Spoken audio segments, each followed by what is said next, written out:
शिव पुराण कथा की जय, भक्त और भगवान की जय।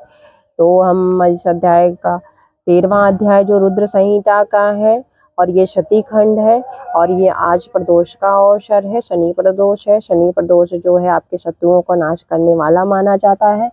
तो हम आज उस अवसर पर ब्रह्मा जी की आज्ञा से दक्ष द्वारा मैथुनी सृष्टि का आरंभ अपने पुत्र हर्षों और शबलाशुओं को निवृत्ति मार्ग में भेजने के कारण दक्ष का नारद को शाप देना, क्योंकि उनके ऐसे मैथुनी सृष्टि का आरंभ करना और इस तरह भेजना, इसलिए दक्ष का नारद को शाप, दक्ष शाप के लिए ही जाने जाते थे। बहुतों को उन्होंने श्राप दिया, नारद को भी शाप दे दिया। ब्रह्मा जी कहते हैं, नारद प्रजापति दक्ष अपने आश्रम पर जाकर मेरी आज्ञा पा हर्ष भरे मन से नाना प्रकार की मानसिक सृष्टि करने लगे। उस प्रजापति सृष्टि को बढ़ती हुई न देख प्रजापति दक्ष ने अपने पिता मुझ ब्रह्मा से कहा। दक्ष बोले, ब्राह्मण तात प्रजानाथ प्रजा बढ़ नहीं रही है।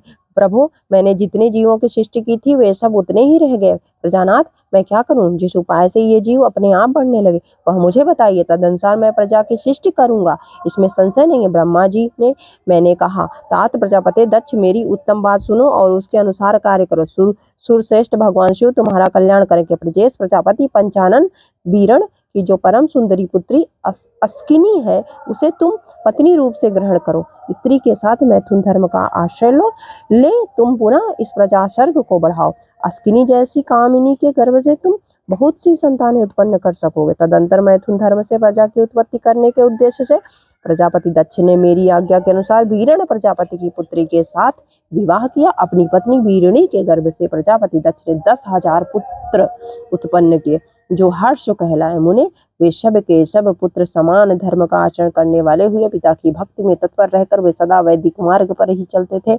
एक समय पिता ने उन्हें प्रजा की सृष्टि करने का आदेश दिया था। तब वे सभी दक्षायण नामधारी पुत्र सृष्टि के उद्देश्य से तपस्या करने के लिए पश्चिमी दिशा की ओर गए।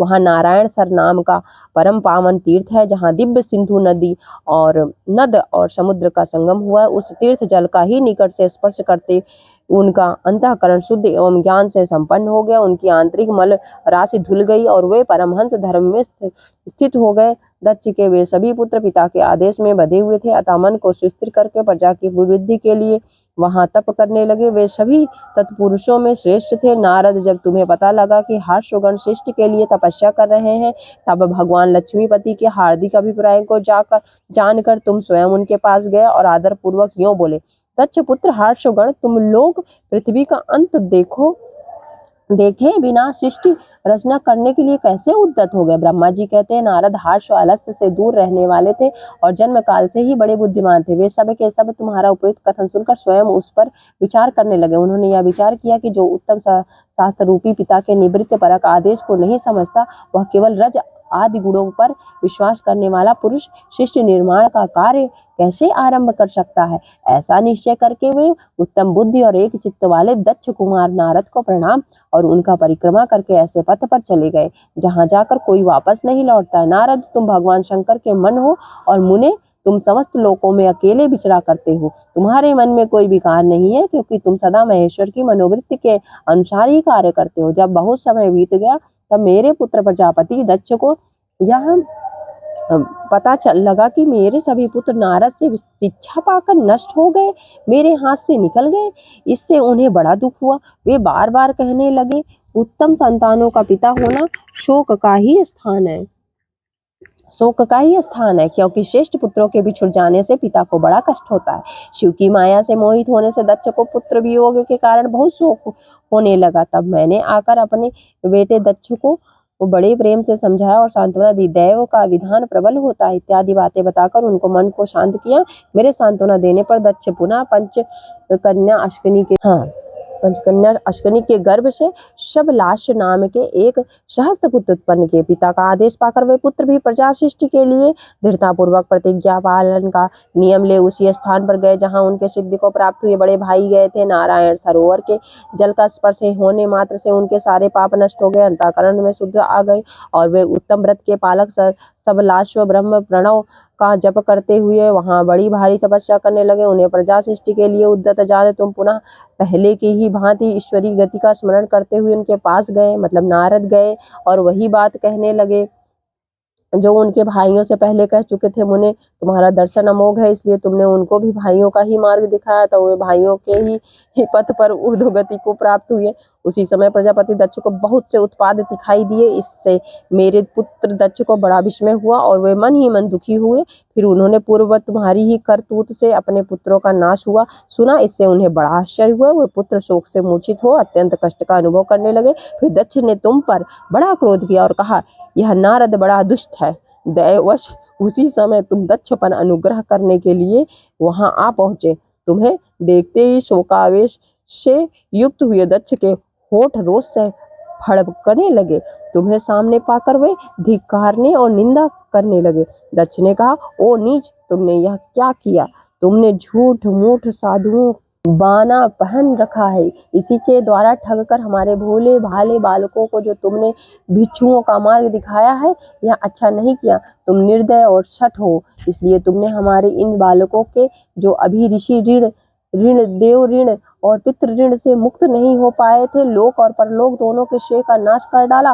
जो पुरुष इन तीनों ऋणों को उतारे बिना ही मोक्ष की इच्छा मन में लिए माता पिता को त्याग कर घर से निकल जाता है, सन्यासी हो जाता है, वह अधोगति को प्राप्त होता है। तुम निर्दय और बड़े निर्लज्ज हो, बच्चों की बुद्धि में भी भेद पैदा करने वाले हो और अपने सुयश को स्वयं ही नष्ट कर रहे हो। मूढ़ते, तुम भगवान विष्णु के पार्षदों में व्यर्थ ही घूमते फिरते हो।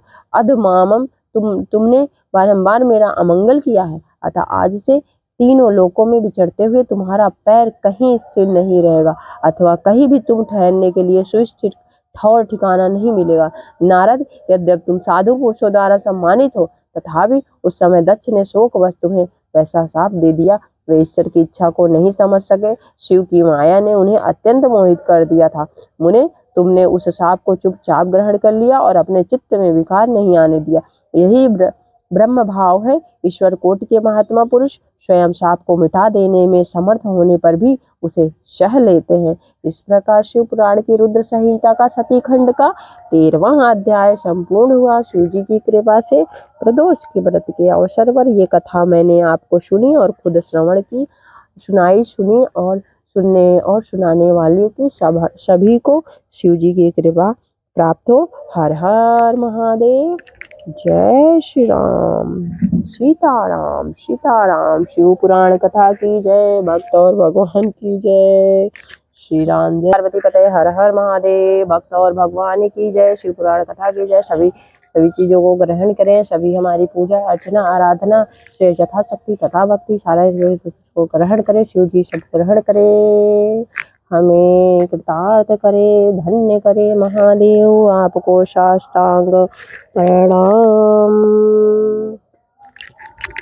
श्री शिवाय नमस्तुभ्यं। श्री शिवाय नमस्तुभ्यं। या देवी दया रूपेण संस्थिता नमस्तस्यै नमस्तस्यै नमो नमः। या देवी शक्ति रूपेण संस्थिता नमस्तस्यै नमस्तस्यै नमो नमः। या देवी लक्ष्मी रूपेण संस्थिता नमस्तस्यै नमस्तस्यै नमो नमः। हे शिव जी, इस प्रदोष पर हमारे ऊपर थोड़ी कृपा कर दीजिए। आपका कोटि कोटि धन्यवाद। लक्ष्मी कुबेर को यहीं पर छोड़ दीजिए और बाकी सभी देवता अपने निवास स्थान को जाएं।